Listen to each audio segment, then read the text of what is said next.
Saludos amigos, bienvenidos a la introducción sobre el tema de Mashiach, el Mesías de Israel, y he puesto por título a esta introducción el mundo venidero y la resurrección de los muertos. Hagarim, la gran mayoría de personas piensan de cómo será su destino final. Y se preguntan, pues, ¿no? ¿Qué pasa después de la muerte? O cuando una persona muere, ¿qué pasa después? También preguntan, ¿existe vida después de la muerte? Podemos saber cuál es el fundamento de nuestras vidas. Podemos saber si Dios existe o no. Tenemos o no un alma. Y si lo tenemos, pues, ¿qué ocurre con ella, no? ¿Hay justicia para quienes tratan a los demás de manera, digamos, injusta? ¿Por qué debemos atravesar desafíos tan difíciles en la vida? ¿Recibiremos recompensa por nuestros actos altruistas? Todo esto se pregunta las personas. Y las respuestas a estas preguntas, apreciados amigos, fueron, digamos así, formuladas a través de las épocas por miles de filósofos, pensadores religiosos y personas también, pues, ¿no?, que buscaron verdades espirituales. Pues el judaísmo aquí ofrece un enfoque profundo, amigos, y abarcador de la vida que se proyecta, pues, ¿no?, literalmente hacia la eternidad.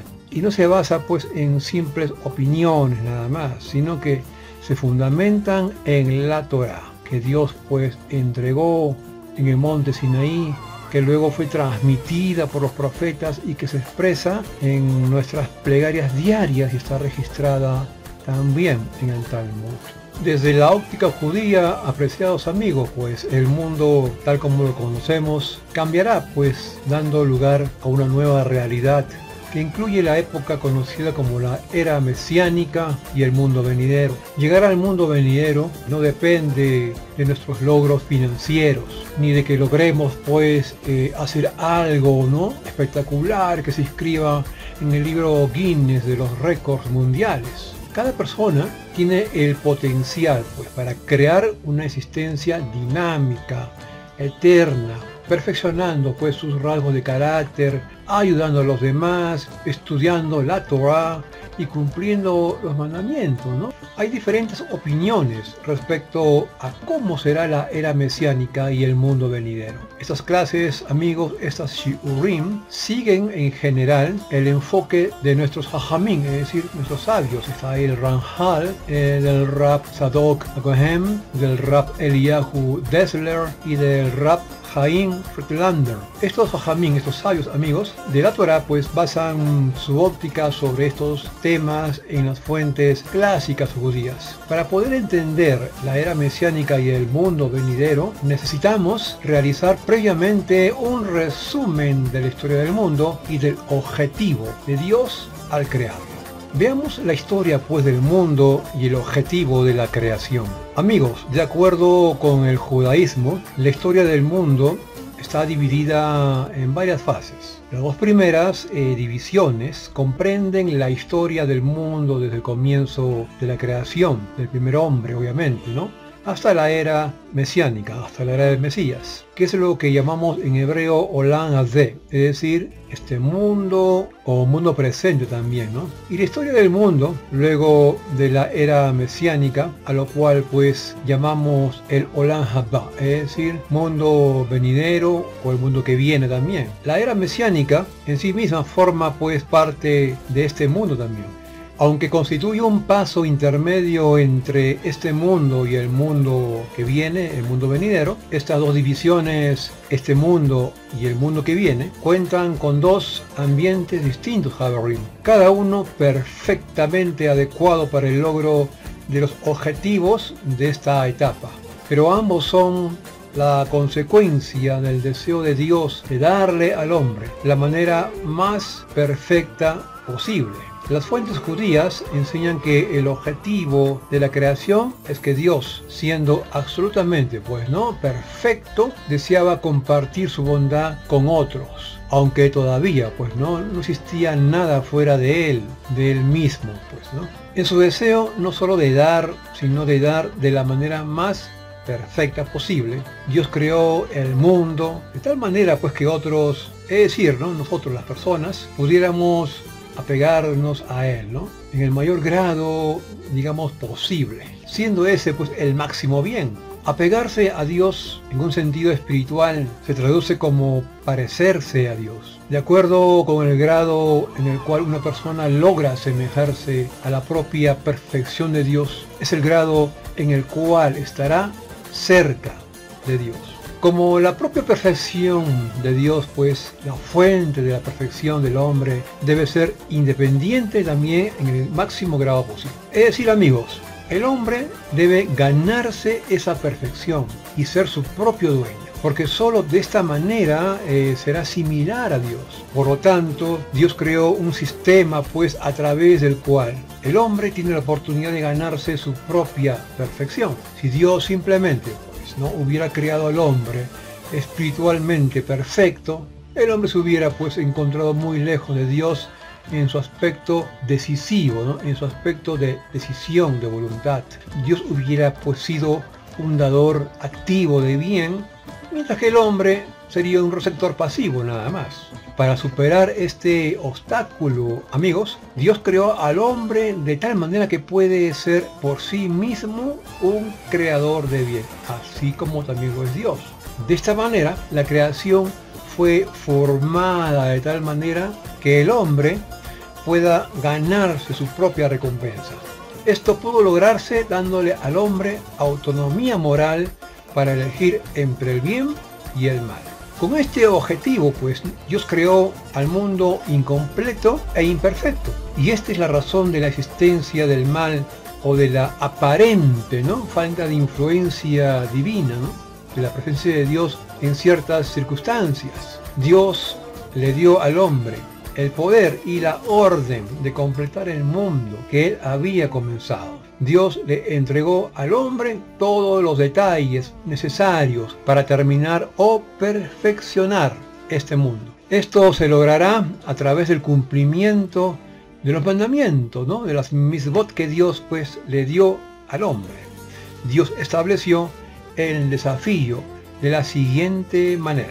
Por una parte, equipó al hombre con considerable fuerza espiritual para poder controlar sus propios actos y el mundo que le rodea. Por otra parte, para mantener el libre albedrío y que la elección del bien sea su propio logro, el hombre también posee una, digamos, dimensión del ser bastante alejada de lo espiritual. Por esta razón es que el hombre es un resumen, digamos, dinámico, ¿no?, entre el cuerpo y el alma.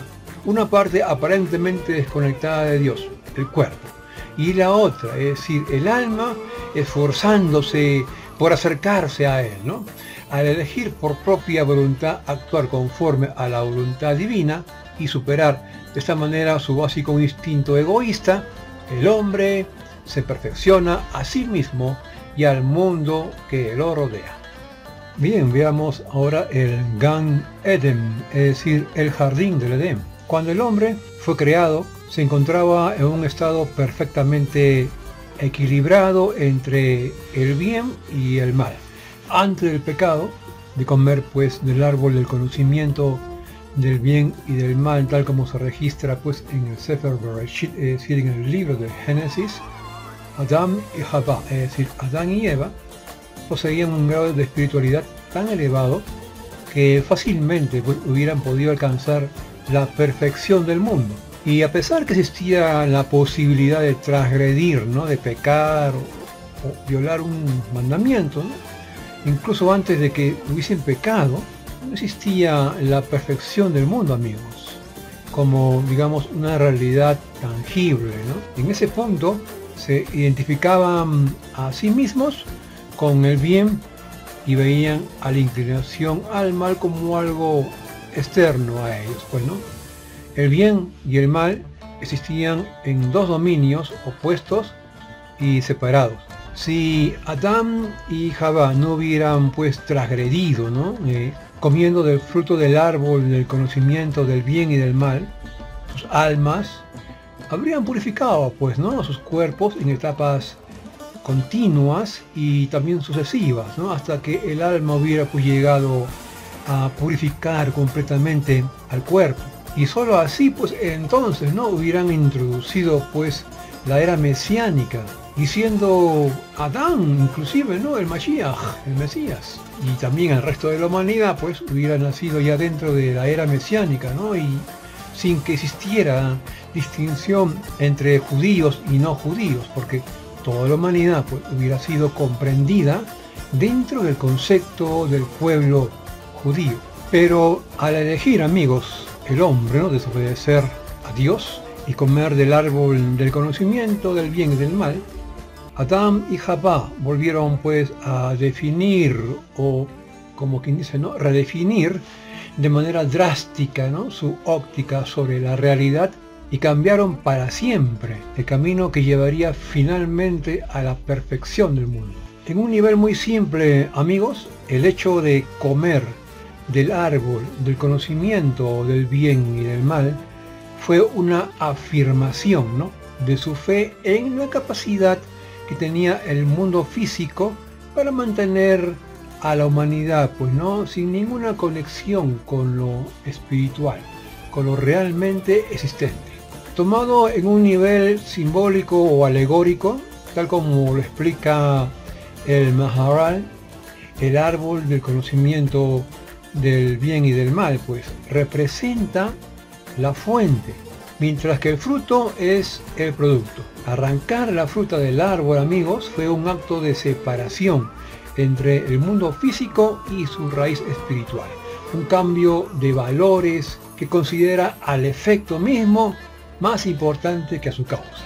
Y como Mashiach, amigos, trae un nuevo orden mundial, mejor dicho, el verdadero orden mundial, no este orden mundial que nos quieren imponer, inclusive a la fuerza. Mashiach, pues, es el indicado para traer el verdadero orden mundial. Luego del pecado, Javerim, amigos, Dios alteró, digamos, el programa para la perfección del mundo en dos aspectos claves. Primero, Él instituyó la muerte.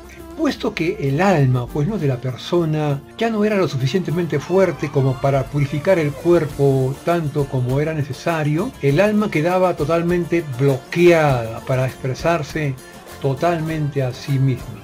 Por lo tanto, amigos, la muerte se convirtió en una necesidad para poder purificar al cuerpo y permitirle al alma expresarse mejor. Cuando una persona muere, se separan su cuerpo y su alma. El alma parte al mundo de las almas, donde se reconecta pues con su fuente, es decir, con Dios, en proporción al grado, pues, obviamente, ¿no? del éxito que obtuvo purificando pues al cuerpo durante el tiempo que se encontraban unidos, obviamente, aquí en este mundo. Esta purificación se obtiene de 613 maneras específicas, a los cuales nos referimos como las misbot o los mandamientos de la Torah.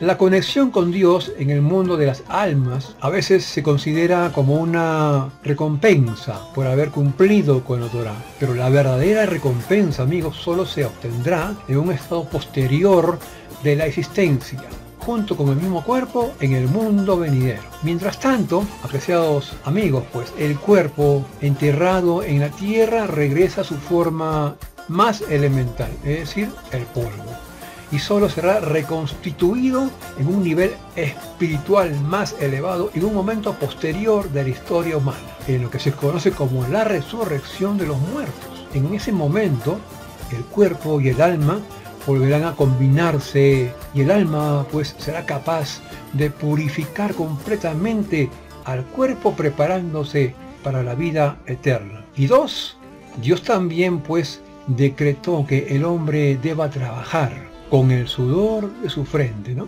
Debe dedicarse pues al trabajo físico, como si este verdaderamente pues fuera la fuente de su manutención, y luego ganar por sí mismo el nivel de conciencia espiritual que existía en el jardín del Edén, antes de la transgresión, pues, ¿no? La misma historia judía es el proceso para llevar al mundo de regreso hacia ese estado de conciencia espiritual. Y este pues es un proceso que comenzaron nuestros patriarcas Abraham, Isaac y Jacob, que fue llevado pues adelante por todos sus descendientes que con lealtad pues, ¿no?, recibieron la Torá y se dedicaron a su cumplimiento.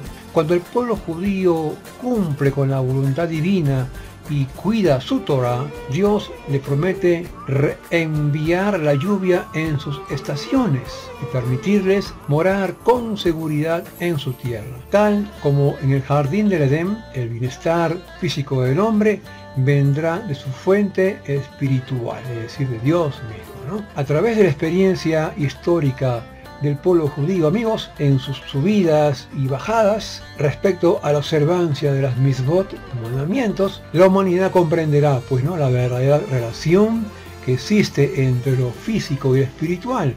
En ese momento llegará pues la era del Mashiach, la era del Mesías, conocido también como la era mesiánica. Y para concluir esta introducción, apreciados Javerim, apreciados amigos, veamos los tiempos por venir. Javerim, la era mesiánica será un paso previo, pues, ¿no?, al mundo venidero. Este mundo venidero nos proveerá de un medio ambiente absolutamente pues nuevo para el servicio divino, ¿no?, para el servicio a Dios, que le dará pues a la humanidad una oportunidad sin precedentes para desear apegarse a Dios. Luego de la llegada del Mashiach, es decir, del Mesías, habrá dos resurrecciones de los muertos. La primera resurrección tendrá lugar inmediatamente a continuación de la llegada del Mashiach. Sin embargo, en ese momento se levantarán solamente las personas que fueron completamente justas durante sus vidas. Y luego la segunda resurrección para el resto de la humanidad, obviamente, tendrá lugar al finalizar el periodo del Mashiach. En ese momento, Dios juzgará cada medida de injusticia y determinará exactamente la intensidad de la existencia eterna que le otorgará Dios, obviamente, a cada unidad, cuerpo y alma. Amigos, pues en el mundo que viene, en el Olam Haba, en el mundo venidero, que existirá luego de la segunda resurrección, el alma misma finalmente alcanzará todo su potencial. Dejará pues sin valor el pecado de Adán. El alma pues del hombre finalmente logrará hacer aquello por lo cual fue creada. Convertirse de ser un receptor de bien solamente a ser ahora un dador de bien para el cuerpo. Asumirá entonces control absoluto, purificando al cuerpo al máximo grado posible. Entonces, tanto el cuerpo como el alma continuarán creciendo hacia la espiritualidad final, disfrutando eternamente del merecido placer de la cercanía con Dios, para lo cual fueron creados. Bien amigos, hasta aquí esta introducción al tema del Mashiach y obviamente lo que es el mundo venidero y la resurrección de los muertos. Y bien amigos, me despido con vosotros hasta el día de mañana para la primera shiur de este tema sobre el Mashiach de Israel. Lehitraot.